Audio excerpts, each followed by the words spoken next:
Kua puta te maringanui ki te kotahi rau koni atu ngā tauira i te riu o Waikato, i tūraru ki te puta tohu korene i te kura. Koe ke panuku rātou i ngā mahi a Lizana Tūake me tana rōpū Oho Mauri.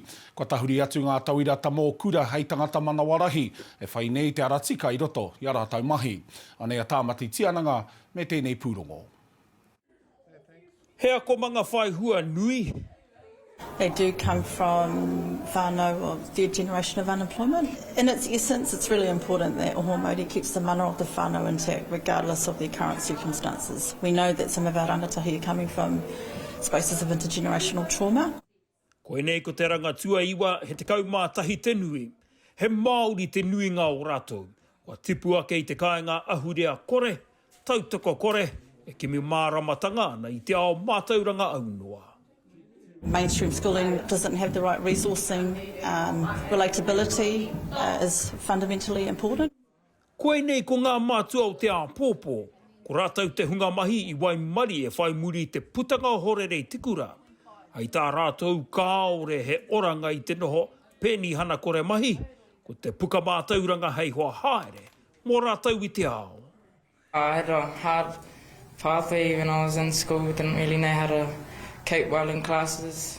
I got kicked out in year 10 for fighting and getting into a lot of bad stuff.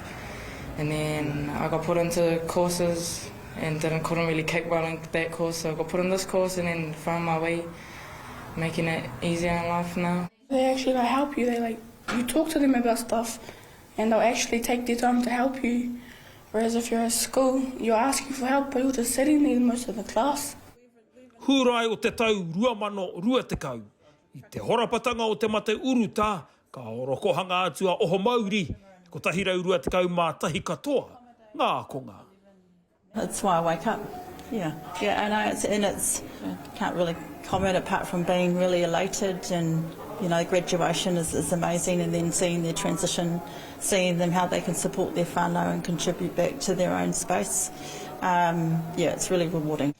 He oranga kāinga rua mo te hunga nei e hākari ana i te mātauranga, he kaupare i ngā au hekenga o te wā.